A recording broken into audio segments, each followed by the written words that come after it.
할렐루야, 반갑습니다. 예, 우리 옆에 있는 분들 같이 인사하겠습니다. 반갑습니다. 은혜 많이 받으시길 바랍니다. 예, 우리가 오늘부터 기도하는 신앙이라고 하는 제목으로 또 말씀을 좀 전하도록 하겠습니다. 주제 설교가 될 것 같습니다. 그래서 본문은 조금씩 계속 바뀔 거고요. 그래서 하나님께서 주시는 마음은 우리가 기본으로 좀 돌아갔으면 좋겠습니다. 그래서 기초를 다지는 시간, 또 그래서 기도함을 통하여서 하나님과 우리의 관계가 더욱더 친밀해지고, 또 우리가 이번 주제가 하나님이 답이 되어지는 교회 아니겠습니까? 그렇기 때문에 하나님이 답이 되기 위해서 또 우리가 세 가지가 있었죠. 그래서 예배를 통해서 하나님의 햇새들을 경험하고, 또 양육을 통해서 하나님의 햇새들을 나누고, 또 선교와 전도를 통해서 하나님의 햇새들을 전하는 그런 교회가 되자라고 하는 표현을 가지고 있는데, 하나님이 답이 되기 위해서 가장 중요한 것은 관계죠, 관계. 그래서 하나님과의 관계가 얼마나 친밀하냐, 이것이 하나님이 답이 되려면 우리가 친밀함이 있어야 되겠죠. 그 사귐이 있어야 되겠죠. 그래서 신명기를 돌아가려고 했지만 너무 멀리 왔어요. 그래서 언제 돌아갈지는 잘 모르겠는데 일단 멀리 나왔으니까 한번 여행을 좀 하다가 돌아갔으면 좋겠습니다. 그래서 기도하는 신앙을 가지고 몇 번, 여러 번, 한 10대 번 될 것 같아요. 제가 생각할 때. 1년이 가진 않을 것 같습니다. 그래도 이 주제의 설교를 좀 해보고, 성경을 보다 보니까 기도라고 하는 주제가 굉장히 많더라고요. 그래서 그 본문들을 하나하나 좀 찾아가면서 거기서 주의를 하고, 그래서 하나님께서 어떤 것들을 우리에게 원하시는지, 어떤 말씀을 들려주기를 원하시는지를 좀 잘 들을 수 있는 시간이 되었으면 좋겠습니다. 예, 여러분, 성도는요, 예수님을 우리가 아버지 이렇게 고백하지요. 예수님을 통해서 하나님이 우리의 아버지가 되신다. 그래서 우리는 하나님을 아버지. 여러분, 우리가 하도 많이 이야기를 한 거죠. 아바라고 얘기하는 것은 어린아이들이 이제 아빠라고 하는 단어하고 똑같은 거예요. 그래서 아빠라고 우리가 하나님을 그렇게 부른단 말이죠.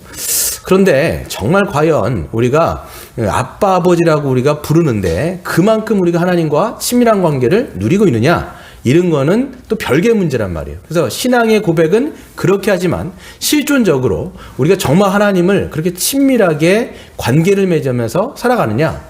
어떤 분들은 보면 이제 평상시에 일상의 삶 속에서도 하나님을 그렇게 하나님과 친밀한 관계를 누리며 살아가시는 분들도 분명히 있습니다. 근데 어떤 분들은 또 일상생활에서는 전혀 기억하지 못하다가 주일날 잠깐 와가지고 예배 때 그렇지, 하나님이 계셨구나 라고 하는 식으로, 그래서 아빠 아버지라기보다는 아저씨 정도 이렇게 우리가 생각하면서 살아가는 분들도 있고, 또 어떤 분들은 정말 힘들어 갖고 이제 아주 힘든 고난이 왔을 때 비로소 그때 하나님이라고 하는 분을 기억하시는 분들도 있단 말이죠.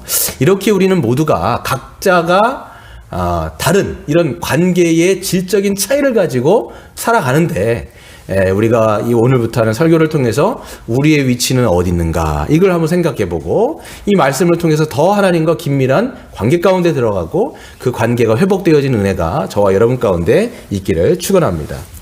그래서 보시면 욥이라고 하는 인물을 제가 거기 이제 써놨습니다. 욥이라고 하는 사람은 경건한 사람이었다라고 욥기 1장에 쓰여 있습니다. 특심인 사람인 것 같아요. 그런데 그가 욥이 하나님과의 친밀한 관계를 회상하면서 하나님과의 그 관계, 그때의 그 관계를 회상하면서 그 고백했던 게 바로 욥기 29장 4절입니다. 우리가 가지고 있는 개역개정이 이렇게 돼 있어요. 내가 원기왕성하던 날과 같이 지내기를 원하노라.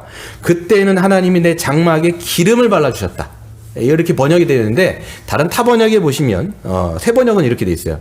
내가 그처럼 잘 살던 그 시절로 돌아가서 살 수 있었으면 좋으련만, 내 집에서 하나님과 친밀하게 사귀던 그 시절로 돌아갈 수 있었으면 좋겠다라고 합니다. 그러니까 기름을 부어주셨다가 이게 뭐냐면 하나님과 프렌드십이 있었다라는 거예요. 그래서 어떤 번역에는 우정이라고 번역합니다. 그래서 그러니까 지금은 하나님과 그런 관계가 아닌 거예요. 너무 지금 고통스러워가지고 하나님과 너무 멀어진 것 같아요. 그러니까 어떤 고백을 하냐면 정말 그때, 그래서 개역개정이라는 게 있어요. 개역개정, 옛날 한글 개정인데, 나의 강장하던 날과 같이 지냈으면 그때는 하나님의 우정이 내 장막 위에 있었으면, 이렇게 하고 고백하고 있어요. 여러분, 하나님과 우정이라는 얘기를 해요 지금. 여러분, 하나님과 우정 있으세요? 하나님과 친밀한 프렌드십. 그러니까 우리는 친구라고 얘기할 때는 어떤 거예요? 나의 비밀을 다 이야기할 수 있는 관계. 그러니까 내가 정말 가장 마음속 깊은 비밀의 관계까지도 털어놓을 수 있었던 관계가 이욥이었다라는 거죠. 하나님과 그 정도로 친밀한 관계 가운데 들어갔었는데 그때의 시절로 돌아갈 수 있으면 좋겠다라고 이야기를 하는 거예요. 여러분 어떻습니까? 그런 시절이 있습니까? 아니면 지금이 그런 시절입니까? 지금이 그런 시절이라면 하나님과 그렇게 친밀한 관계를 누리시면 되는데 과거 한때는 말이야 내가 예전에 그런 신앙생활을 했었는데 이런 분들이 있을 거예요. 한때는 말이야 그때는 정말 깊었는데 지금은 아저씨야. 이렇게 하는 분들이 있다면 과거로 돌아가실 수 있어요. 이런 고백이 여러분의 고백이 되었으면 좋겠습니다. 두 번째 사람이 있는데 모세예요. 모세가 오늘 어떤 사람인지 성경이 이렇게 설명을 해주는데 11절이 핵심 구절입니다.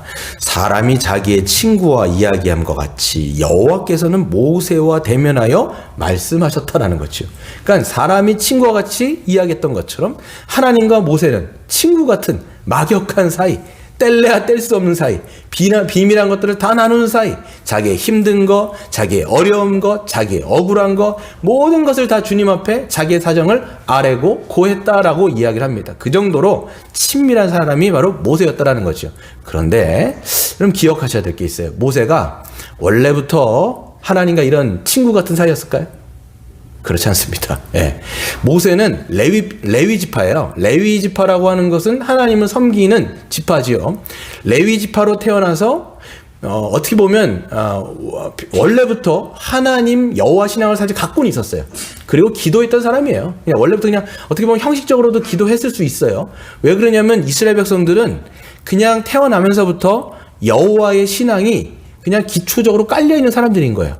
그런데 이 모세가 애굽에서 왕자로 40년 있을 때도 하나님과 친밀한 관계는 아니었어요. 그리고 애굽에서 나와서 광야에서 40년 생활도 친밀했던 관계는 아니에요. 그런 증거를 거의 찾을 수가 없습니다. 그렇던 그가 하나님과 친밀한 관계 가운데 들어가는 결정적인 계기가 있었는데 그게 뭘까요? 바로 출애굽 3장 11절에 보시면 하나님이 가시떨기에서 호렙산에서 부르신 거예요. 모세야 모세야 주여 제가 여기 있습니다. 이런 결정적인 계기를 통해서 모세는 하나님과 특별한 관계 가운데 들어간 것이고 그때부터 하나님과 친밀한 교제를 누리게 되는 은혜를 받게 되는 것이지요. 여러분 이것은 참 우리에게도 희망적입니다. 이런 계기, 특별한 계기를 통해서 우리는 하나님의 부르심 가운데 그 하나님의 부르심에 우리가 반응하면서 친밀한 교제로 들어가는 거죠. 구약 성경에 보면요 이런 사람들 많아요. 처음부터 관계를 맺었던 게 아니라 처음에는 형식적인 그냥 딱딱한 종교적으로 신앙생활하다가 이런 깊숙한 하나님의 은혜의 부르심을 통해서 했던 사람 그게 누구예요? 야곱입니다. 여러분 야곱이 어떤 사람입니까? 할아버지가 누구예요? 할아버지가 누구예요? 아브라함이에요. 믿음의 조상인 아브라함이 할아버지예요. 그런 할아버지를 뒀던 이 야곱은 태어날 때부터 여호와를 알았겠죠. 자기 아버지 이삭으로부터 들었으니까. 그런데도 불구하고 야곱이 처음부터 뭐 하나님과 친밀한 교제를 나눕니까? 그렇지 않잖아요. 그냥 정말 이기적으로. 그러니까 아버지 속여가고 자기 형 속여가면서 그렇게 자기중심적으로 살았던 야곱이 결국은 어떻게 합니까? 자기 그 죄 때문에 죄지 어떻게 보면 속여가지고 도망가잖아요. 누구한테 들어갑니까? 외삼촌 라반한테 가는데 이게 누구예요? 자기보다 더 센 사람 만난 거예요. 그러니까 거기서 탈탈 다 털리고 그리고 다 탈탈 털린 다음에 거기에서 하나님께서 만나주시고 야복강에서 만나주시잖아요.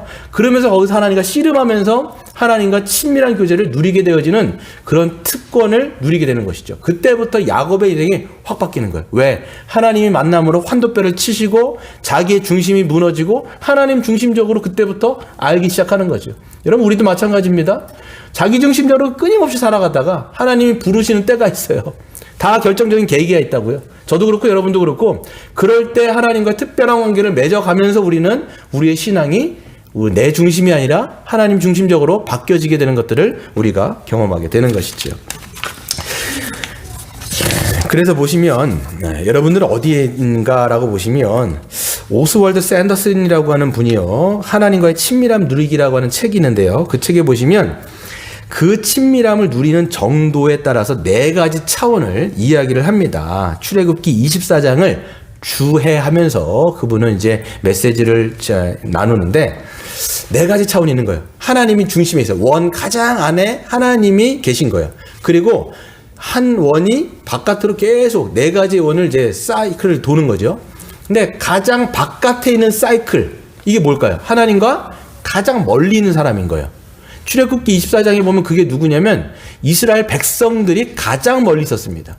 그래서 여러분 이제 읽어보시면 출애굽기 24장 2절에 보시면 너 모세만 여호와께 가까이 나오고 그들은 가까이 나오지 말며 백성은 너와 함께 올라오지 말아라 이렇게 말씀하면서, 그러니까 여러분 24장이 어떤 내용이냐면 하나님이 모세를 통해서 율법을 수여하시는 건데요. 하나님이 시내산에 강림하시잖아요. 그러니까 막 산이 터질 것 같은 거예요. 왜 그러냐면 만유를 지으신 창조주가 피조 세계에 들어오시니까 여러분 이 산이 어떻게 안 터질 수가 있게 터지려고 하잖아요. 그러니까 사람들이 다 두려워합니다. 그럴 때 하나님께서 모세를 올라오라고 하시는데 가장 바깥에 사이클에 있었던 사람들이 누구냐면 이스라엘 백성들이에요. 가장 산 밑에 자락에서 그냥 바라보면서 두려워 떠는 존재인 것이죠. 그럼 어떻게 보면요, 우리가 하나님을 알지만 율법적으로 알아가게 되어지면 하나님에 대해서 친밀한 관계는 없는데 그냥 두려운 거예요. 하나님 날 치지 않으실까? 맨날 그런 생각만 하는 거예요. 하나님하고 관계가 없다 보니까 내가 뭔가를 하면 하나님이 치실 것 같아. 두려운 거예요. 그러니까 여러분 로마서 8장에 보면요, 두려워하는 종의 영을 받았다고 얘기하잖아요. 그러니까 율법에서 복음을 아직 넘은 게 아닌 거예요. 그러니까 맨날 정죄당하고 맨날 하나님에 대해서는 그냥 어떤 신이 계시는데 나를 치시는, 정죄하시는 그런 두려움의 영에 쌓여있는 그런 가장 멀리 있는 관계인 거예요. 이게 4번째, 가장 바깥에 있는 사람인 거죠. 3번째 서클이 있습니다. 이건 조금 더 가까이 오도록 하나님이 허락하신 그룹인데요. 특별한 체험을 허락해 주셨습니다. 그게 바로 누구냐면 아론이라고 하는 대제사장과 그 다음에 2 아들, 아론의 아들 누구죠? 나답과 아비후, 그리고 제사장들, 그리고 70명의 장로들이 조금 더 올라올 수 있도록 하나님 허락하십니다. 그래서 24장 9절 11절을 읽어보시면 이렇게 되어 있습니다. 모세와 아론과 나답과 아비후와 이스라엘 장로 70인이 올라가서 이스라엘의 하나님을 보니 그의 발 아래는 청옥을 편듯하고 하늘같이 청명하더라. 하나님 이스라엘 자손들이 존귀한 자들에게 손을 대지 아니하였고 치지 아니했다는 거예요. 그들은 하나님을 뵙고 먹고 마셨더라. 그러니까 백성들보다는 조금 더 올라온 거예요. 그러면서 그 백성들은 경험하지 못했던 그런 체험들을 주시는 거죠. 여기서 하나님을 뵀다라고 하는 것은 하나님의 얼굴을 본 것이 아니라 어떤 가시적인 현상을 통해서 하나님의 임재를 경험했고, 죄인들이 하나님 앞에 나오면 죽게 되어지는데 하나님이 그들을 치지 아니하시고 오히려 하나님 앞에서 먹고 마시며 교제를 누렸다라고 하면서 특별한 체험을 또한 하게 되어지는 3번째 사이클의 그룹이 있다라는 것이죠. 근데 또 2번째 서클이 또 있습니다. 그들보다도 더 하나님 앞에 가까이 나왔던 하나의 그룹이 있는데 그게 누구냐면 바로 여호수아예요. 우리가 이거 참 간과하기 쉬운 구절인데요. 여호수아 이제 24장 13절 14절에 보면 이렇게 돼 있어요. 모세가 그의 부하 여호수아와 함께 일어나서 모세가 하나님의 산으로 올라가며 장로들에게 이르기를 너희는 여기서 우리가 너희에게로 돌아오기까지 기다려라. 아론과 훌이 너희와 함께 하리니 무릇 일이 있는 자들은 그들에 나갈 것이다. 그러니까 백성들이 있고 그 다음에 여기에는 장로들과 제사장들 계열이 있고, 그리고 여기서 한 번 더 나간 거예요. 그때 우리는 모세 혼자 올라갔다고 생각하는데 그게 아니에요. 자기의 수행 원격인 여호수아를 데리고 조금 더 올라갔습니다. 여호수아와 함께. 어찌 보면 그렇기 때문에 여호수아는 이 후계자로 이미 약간 지정됐다라고 이야기할 정도로 하나님과 가까운 인물이었고요. 그리고 오늘 보시면 33년 11절 후반부에 보면 모세가 하나님 앞에 40일 동안 있다음에 내려와요. 내려온 다음에 회막에서 보시면 이렇게 돼 있어요. 여호와께서 모세와 대면하여 말씀하시며 모세는 진으로 돌아오나 눈의 아들 젊은 수종자 여호와서는 어떻게 됐어요? 회막을 떠나지 아니한 거예요. 진이 있으면 그 당시에는 성막이 없었기 때문에 회막이라고 하는 텐트 오브 미팅 오브 텐트라고 되죠. 그래서 그 하나님과 만나는 장소가 있었는데 모세는 거기서 좀 기도하다가 대면하다가 나왔단 말이에요. 근데 그때까지 누구는 여호와서는 모세가 가도 자기는 끝까지 남는 거예요. 어떤 갈망이 있었을까요? 우리 저 하나님의 사람 모세처럼 나도 하나님을 저렇게 만나고 싶다. 친밀한 관계를 맺고 싶다라고 하는 갈망이 있는 거예요. 그러다 보니까 모세는 떠났어도 진 밖에 들어갔어도 여호수아는 끝까지 남아있는 모습을 보게 되는 것이죠. 이렇게 두 번째 서클이 여호수아가 있습니다. 가장 안쪽 서클이 누굽니까? 바로 모세겠죠. 모세가 15절부터 18절에 보시면 모세가 산에 오르매 구름이 산을 가리며 여호와의 영광이 시내 산 위에 머무르고 구름이 엿새 동안 산을 가리더니 일곱째 날에 여호와께서 구름 가운데 모세를 부르시니라. 산 위에 여호와의 영광이 이스라엘 자손들의 눈에는 맹렬한 불같이 보였고 모세는 구름 속에서 들어가서 산 위에 올랐으며 모세가 40일 40야를 산에 있으리라 라고 말씀하고 있습니다. 그러니까 산 정상까지 이제는 여호수아도 놓고 자기는 이제 들어가서 그 하나님의 임재를 상징하는 구름 속에 들어가서 40일 40야를 하나님과 차원이 다른 관계를 누리게 되어지는 거죠. 거기서 율법도 받고 하나님의 말씀을 들으면서 정말 누구도 경험하지 못했던 그런 하나님과의 친밀한 교제를 누리고 다시 내려오는 장면을 볼 수가 있습니다. 여러분 자칫 잘못하면 오해하면 이 하나님과의 친밀함의 정도를 우리 어떤 직분을 통해서 이야기한다라고 얘기한다라고 하는 건 오해예요. 그래서 여러분 생각할 때 목사들은 어떤 모세와 같은 역할이기 때문에 가장 중심에서 하나님과 가까이 있는 사람이고, 그리고 그냥 성도들은 저기 멀리에 이 네 번째 그룹처럼 하나님의 임재는 들어가지도 못하는, 그러니까 맨날 하는 어떤 얘기가 있잖아요. 목사님 좀 기도해달라. 물론 제가 기도해 줄 수 있습니다. 기도를 할 수 있는 것은 당연히 목사의 어떤 그 임무이기도 하지만 모두는 다 왕 같은 제사장이에요. 그렇기 때문에 여러분, 우리가 목사는 가장 중심에 있고 성도들은 멀리 있고 이게 아니라, 이제는 그리스도 안에 있는 자들은 모두가 다 어떤 은혜를 누리고 있는 자예요? 모세보다도 더 하나님과 친밀한 교제를 누리고 있는 자다라고 하는 것이 로마서 5장의 내용인 거예요. 여러분 이거 기억하셔야 돼요. 모세가 그렇게 영광을 받는데 신약을 살아가는 우리는 더 모세보다도 하나님의 영광 가운데 더 가까이 있는 사람들이에요. 왜? 예수 그리스도께서 십자가에서 돌아가셨을 때 뭐가 찢기지요? 휘장이라고 하면 손가락 두께 10cm가 되어지는 그 하나님을 지성소 가리고 있었던 휘장이 찢어졌다고 얘기하는 건 뭐냐면, 예수를 믿는 모든 사람들은 그 지성소에 들어가. 로마서 5장 2절에 보면 뭐라고 되어 있습니까? 너희가 믿음으로 하나님의 은혜에 들어감을 얻었으며, 이렇게 돼 있잖아요. 우린 지성소에 들어와서 하나님과 누린다 라고 얘기하는 거예요. 그러니까 여러분, 우리는 모세보다도 더 월등한 하나님과의 친밀한 교제를 누릴 수 있는 특권이 주어졌다라고 얘기하는 거예요. 그러니까 여러분, 목사나 일반 성도나 똑같은 거예요. 목사는 성도 아닙니까?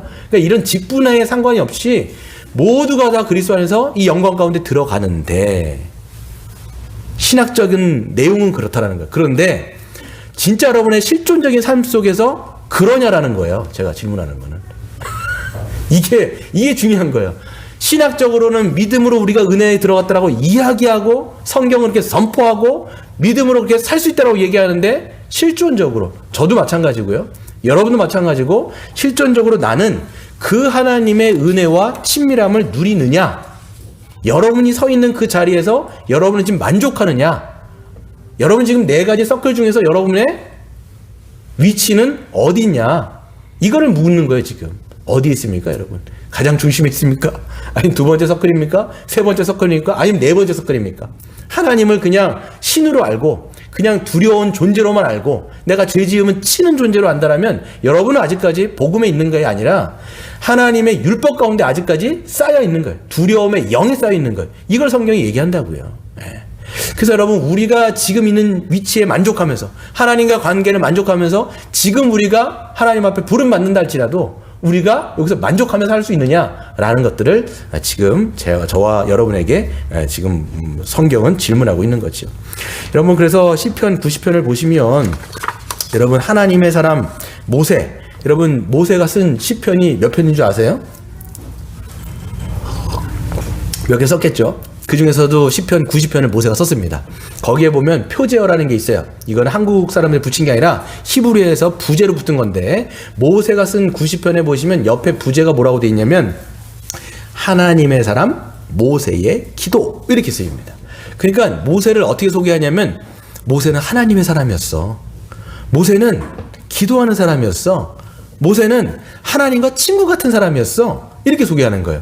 우리가 모세를 알 때는요, 엄청난 기적을 경험하고 하나님의 지팡이를 가지고 엄청난 기적을 경험했을 뿐만 아니라 하나님의 율법을 수여받은 사람, 그리고 그 율법을 10계명을 전해준 사람, 이렇게 알고 있는데 성경은 그렇게 소개 안 한다는 거예요. 하나님의 사람이요, 기도하는 사람이요, 하나님과 친구같이 친밀한 교제를 누렸던 사람이다 라고 이야기하는 거죠. 그래서 그의 인생 자체를 보면 이게 증명돼요. 아, 모세를 보면 하나님의 사람 맞구나, 기도하는 사람 맞구나, 하나님과 친구 같은 교제를 했던 사람이 맞구나. 우리가 그의 삶을 보면요, 여러분 처음 40년 또 낮은 40년 그리고 하나님 앞에 부름받은 다음에 맨 마지막 40년, 그러니까 120세를 사니까 후반부 40년 동안 보면요, 하나님 앞에 부름받은 다음에 그 인생이 잘 풀렸을까요? 어떻게 풀렸어요? 고난의 역경이 그의 삶에 점철돼 있죠. 그러니까 그게 보면 인생이 보면요, 하나님 앞에 부름받은 다음에 어떤 큰 무거운 짐을 져요. 200만이라고 하는 성도를 끌고 가나안 땅으로 들어가야 되는 엄청난 사명을 맡게 됩니다.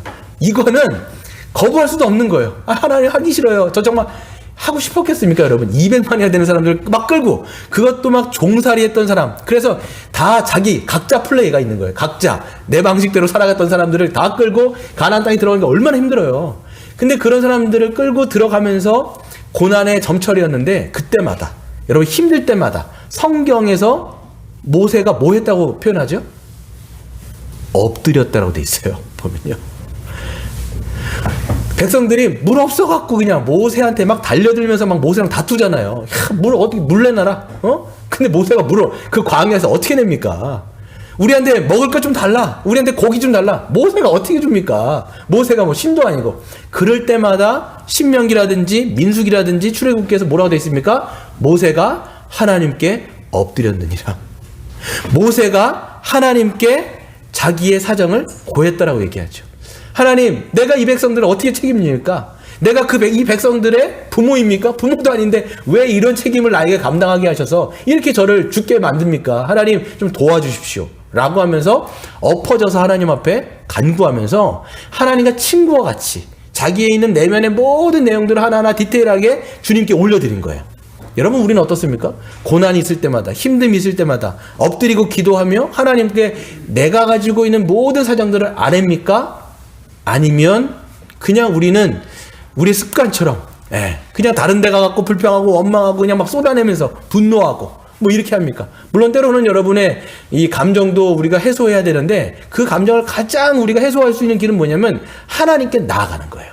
하나님께 나아가서 그것을 고하고 사정을 아뢰면서 하나님과 친밀한 교제 가운데 이 우정, 프렌드십을 우리가 쌓아가는 것이 정말 중요하다라고 성경은 이야기하는 것이지요. 그렇다면 무엇이 한 가지 더 보면요, 모세로 하여금 이렇게 하나님과의 친밀한 관계를 쌓아가게 만들었을까? 무엇이 모세로 하여금 하나님과 친구로 그렇게 만들었을까? 뭘까요? 첫 번째는 한번 읽어볼까요? 거기 제가 다 써놨죠. 첫 번째는 뭘까요? 절대적인 은혜예요. 은혜. 처음부터 끝까지 은혜입니다. 여러분, 죄인은 결코 우리의 노력으로 거룩하신 하나님 앞에 나아가서 친밀한 교제를 사실 우리는 누릴 수가 없어요. 우리는 죄인이고 하나님 거룩하신데 우리가 어떻게 우리의 노력으로 나가서 하나님과 막 그냥 우리가 교제를 나눕니까? 하나님이 모세를 부르신 것처럼 우리를 은혜 가운데 전적으로 불러주셨기 때문에 우리는 하나님의 은혜 가운데 나아가서 하나님과 친밀한 교제를 누릴 수 있는 거예요. 우리 한 구절 한번 찾아볼게요. 요한복음 15장 14절부터 15절을 한번 찾아볼까요? 요한복음 하면 중요한 구절인데요. 제가 친구라고 하는 단어로 한 번씩 구약 신약을 한번 찾아본 거다. 14절 15절 신약 성경 174페이지입니다. 제 성경으로 요한복음 15장 14절 15절 16절을 보시면 제가 한번 읽어드릴게요. 너희는 내가 명하는 대로 행하면 곧 나의 친구라. 이제부터 너희는 너희를 종이라 하지 아니하리니 종은 주인이 하는 것을 알지 못함이라. 너희를 친구라 하였노니 내가 내 아버지께 들은 것을 다 너희에게 알게 하였음이라. 너희가 나를 택한 것이 아니요 내가 너희를 택하여 세웠다라고 말씀하는 거죠. 하나님이 우리를 종이 아니라 친구로 불렀다라는 거예요. 이게 얼만큼 여러분 대단한 겁니까, 여러분? 거룩하신 그 하나님이, 만물의 주인이신 그 하나님, 모든 걸 창조하시고 다스리시는 그 만유의 주가 우리 같은 그 피조물, 우리 같이 정말 아무것도 아닌 자들을 우리에게 친구로 불러주셨다는 거예요. 친구는 뭐예요? 종은요 주인의 마음 몰라요. 친구만 뭘 알아요? 그 아버지의 마음을 아는 거예요. 그 친구의 마음을 아는 거예요. 그게 친구입니다. 여러분 하나님의 마음 아세요? 어떠십니까? 여러분 신약에 가시면 고린도 전서 2장에 보시면 우리가 그리스도를 믿을 때 성령님을 보내주셨어요. 성령님이 어떤 영이시냐면 하나님의 가장 은밀한 것까지도 다 깊이 통달한 영이 누구냐면 성령님이에요. 그 성령님을 받았다라면 우리는 누구의 마음을 알 수 있어요? 하나님의 마음을 그래서 알 수 있는 거예요. 왜? 성령 받았으니까. 근데 우리가 하나님의 마음을 몰라. 그리고 하나님에 대해서 잘 몰라요. 그럼 성령을 받은 건지 여러분들이 다시 생각해야 돼요. 성령을 통해서 우리는 하나님과 연합되어지고 연결되어지고 그분의 마음을 받고 그분의 뜻을 알고 그분 앞에 믿음으로 우리가 순종하며 나아갈 수 있는 은혜를 받는 것. 이게 여러분 우리가 성령 받은 자들의 또 부름 받은 자들의 모습이라는 것이죠. 그래서 하나님과 이신전심으로 우리가 소통하며 살아갈 수 있는 은혜가 여기에서 주어지는 것이죠. 두 번째로 여러분 믿음으로 살려고 하는 결단입니다. 하나님께서 은혜로 부름받은 사람들은요 삶 속에서 크던 작던 믿음의 결단들을 하게 되는 것이지요. 모세를 보세요. 히브리서 11장 24절 26절에 보시면 믿음으로 모세는 장성하여 바로의 공주의 아들이라 칭함받기를 거절하고 도리어 하나님의 백성과 함께 고난받기를 잠시 죄악의 낙을 누리는 것보다 더 좋아하고 그리스도를 위하여 받는 수모를 애굽의 모든 보화보다도 더 큰 재물로 여겼으니 이는 상 주심을 바라봄이라 말씀하고 있어요. 그러니까 하나님의 은혜를 받은 자들은요 여러분의 삶 속에서 모세도 어떻게 되냐면 은혜 받은 자로서 애굽에서 왕자로서 떵떵거리면서 살아가기보다는 그냥 당신께서 맡겨주신 그 동족들을 위해서 그리스도를 위해서 오히려 수치와 수모를 당하는 편을 택하는 것을 보게 되는 것이죠. 여러분이 정말 은혜를 받았다면 하나님께서 은혜로 여러분들을 불러주셨다면 삶 속에서 그런 믿음의 결단들을 하게 되는 거예요. 그리스도를 위한 결단, 하나님을 위한 결단 이런 것들을 삶 속에서 그게 미숙한 결단이든 성숙한 결단이든 하게 되는 거죠. 어떤 결단들을 여러분 하고 있습니까? 우리 안에 참된 믿음이 있을 때 그 믿음은 역사하여서 우리로 하여금 작은 순종, 큰 순종 이런 것들을 만들어가는 것이죠. 그래서 여러분 예배하는 것도 어떻게 보면 믿음의 결단이에요. 여러분 이 주일날 와가지고 또 하나님 앞에 믿음으로 우리가 하나님 앞에 예배하는 이것도 결단이고요. 또 우리가 성도 간의 교제를 누리면서 또 우리가 줌이라든지 양육을 뭐든 하기 위해서 우리가 결단하는 것도 이 믿음의 결단이고 또 뭡니까? 여러분 삶 속에서 기도하고 싶은 마음이 있잖아요. 그래서 이 기도하고 싶은 마음을 통해서 여러분 삶 속에 다니엘처럼 시간을 정해놓고 하나님 앞에 나갔던 것처럼 그렇게 기도하려고 하는 결단들 이런 결단들이 있는 거예요. 또 우리의 삶 속에서 또 누군가를 위해서 선을 베풀기로 결단하고 자기의 어떤 것을 절제하면서 누군가를 위해서 사랑을 위해 내 거를 오히려 드리는 그런 결단들 다 이게 여러분 뭐냐면 믿음의 결단들이 모아져서 어떻게 되냐면 하나님과의 친밀한 교제를 더 풍성하게 누리게 만들고 알아가게 만드는 거죠. 이런 크던 작던 믿음의 순종과 결단들이 없으면 하나님과의 관계가 굉장히 영성한 거예요. 그렇잖아요. 부모의 마음을 아들이 알아서 그 부모의 마음에 흡족하게 그 아들들이 순종하며 나아갈 때 어떻게 됩니까? 그 아버지와 그 아들의 관계가 더 돈독해지는 것처럼 하나님과의 관계도 마찬가지. 믿음의 크고 작던 이 순종의 결단들을 통해서 우리는 더 깊은 관계로 나아갈 수 있다라고 성경이 이야기하는 거죠. 2022년도 여러분 어떤 결단들을 하려는지 한번 마음속에 생각해 보시는 그런 시간들이 됐으면 좋겠습니다. 세 번째, 같이 읽어볼까요? 시작. 고난을 통한 낮아짐이다. 여러분, 모세의 인생의 중반 40년을 광야에서 보냈습니다. 그런데 왕궁에서 보낸 40년 세월과는 너무나 대조되어지는, 여기서는 떵떵거리면서 왕자로서 자존감도 굉장히 높아하고 모든 걸 할 수 있는 정도의 자신감이 있었잖아요. 그런 40년이 아니라 이제는 나중에 그 중반의 40년, 광야에서 40년을 보내면서 하나님은 모세를 어떻게 하십니까? 낮추시고 낮추시는 거예요, 사실. 네. 낮추고 낮추는 세월이 바로 그 광야 40년의 세월인 거죠. 그러니까 원래 모세는요, 자신감이 굉장히 충만했던 사람일 거예요. 왜? 그 왕자로 길러지면서 말이라든지 애굽의 지식이라든지 이런 게 엄청났을 거 아니에요. 그런데 하나님이 이 광야에서 뭐 했을까요? 광야에서 뭐 했죠? 양궁댕이만 보면서 양 치우고 있었단 말이에요. 그러면서 낮추시니까 나중에 하나님이 부르셨을 때 가갖고 말하라고 하니까 모세가 뭐라고 얘기해요? 저는 입이 뻣뻣합니다. 어버버 한다는 얘기예요. 어버버. 그렇게 말 잘하고 그렇게 자신감 있던 사람들을 어떻게 했냐면 하나님이 그 광야에서 낮추시면서 자기 의를 빼시고 자기 중심적인 걸 빼시고 그래서 하나님과 깊은 교제를 누릴 수 있는 단계까지 낮추시는 거예요. 그래서 여러분 광야라고 하는 것, 고난이라고 하는 것은 그래서 기독교인들에게는 축복이라고 얘기하는 거예요. 왜? 하나님을 만날 수 있는 시간이 되거든요. 그러니까 모세는요, 만약에 왕자로서 살았다면 하나님은 필요 없는 존재죠. 왜? 자기가 부족할 게 뭐가 있습니까, 여러분? 모세가. 그러니까 부족하고 부족해져 갖고 나중에는 정말 하나님 앞에 나아갈 수 있는 존재로 하나님이 그를 낮추시고 그를 만나 주시면서 하는 거죠.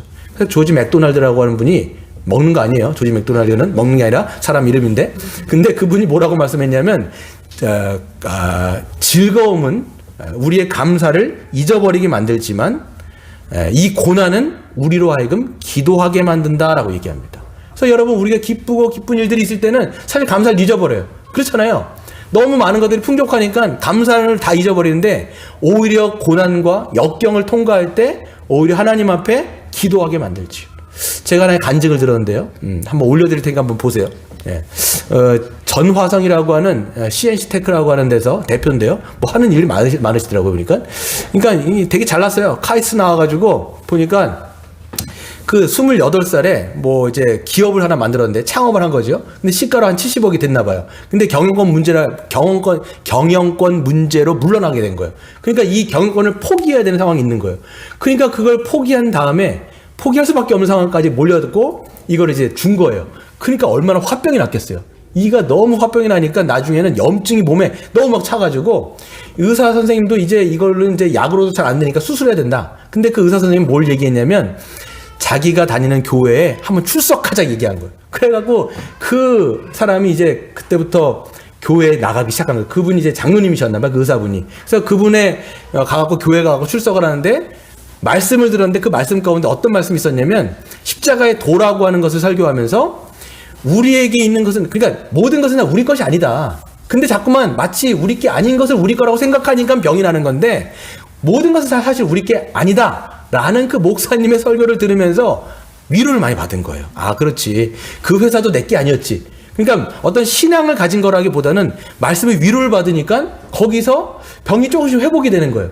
그러니까 이분이 어떻게 했냐면 그때부터 모든 예배를 다 체크한 거예요. 새벽 예배, 수요 예배, 금요 철야, 그 다음에 주일 예배, 주일 저녁 다 출석하면서 거기서 들으면서 믿음이 쌓이니까 거기서 이제 많은 회복을 얻게 되었다라는 이야기를 하는 거예요. 나중에도 그분이 뭐 군대 간 얘기 막 여러 개가 있는데 그때마다 그 고난 가운데 하나님을 붙잡는 게 뭔지를 아니까 이분이 고난 때마다 불평하는 게 아니라 오히려 합력하여 선을 이루시는 하나님을 경험한 거예요.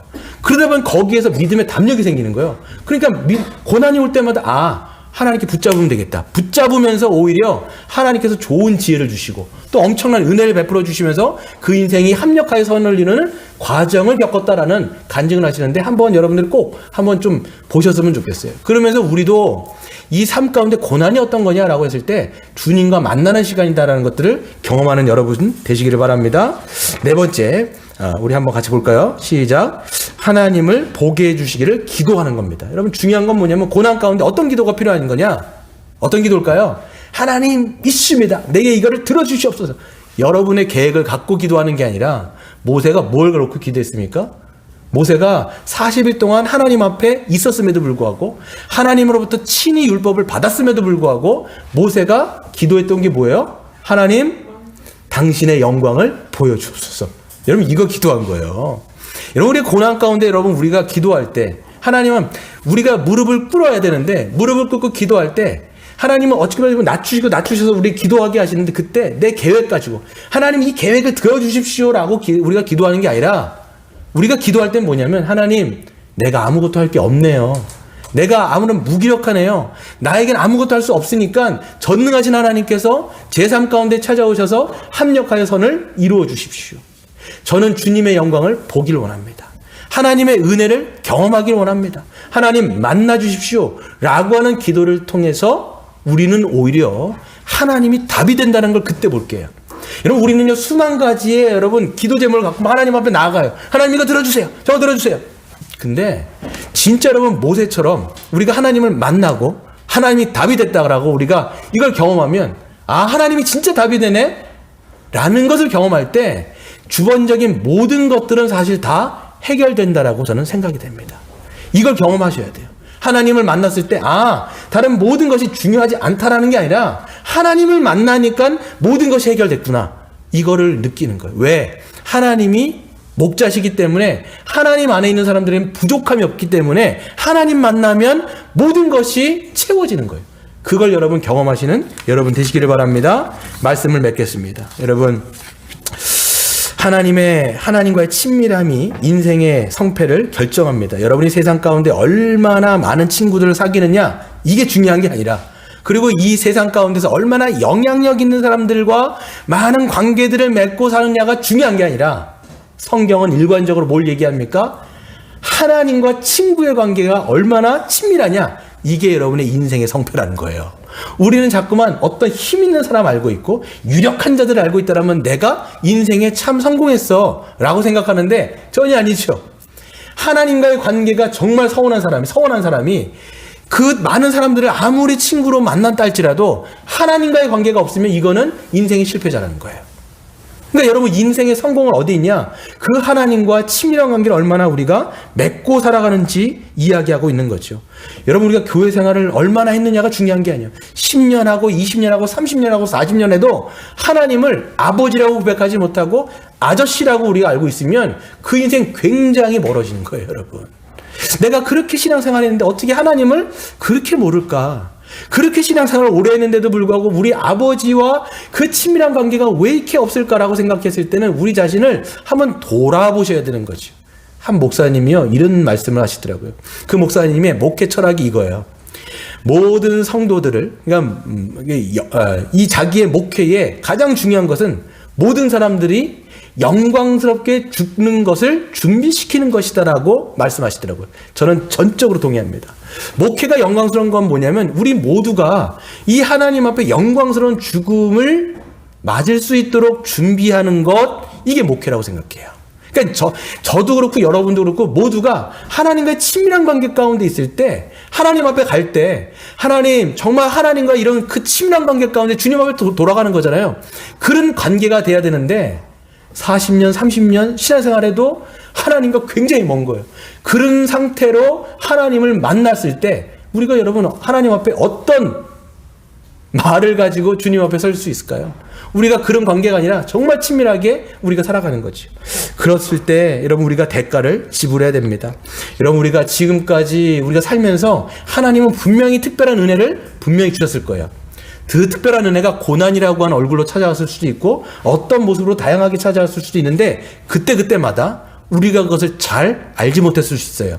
불순종했을 수도 있고 그때마다 우리의 영적인 부주함이 있었을 수도 있고 또 우리가 영적인 게으름 때문에 하나님 앞에 무릎 꿇고 기도하여 주님 앞에 나아가야 됨에도 불구하고 나아가지 못하는 그런 모습이 있었을 수도 있습니다.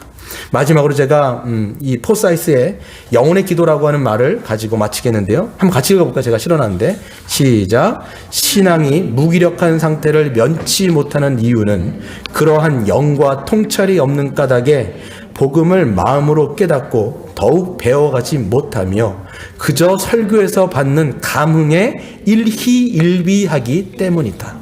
여러분, 이걸로 그냥 신앙생활을 한다면 복음을 더 배워가고 더 경험하고 더 친밀한 가운데 들어가고 그래야 되는데 그냥 주일에 있는 예배의 감흥에 따라서 일희일비하는 신앙으로 간다면 절대로 하나님과 친밀한 관계 가운데 들어갈 수가 없는 거예요.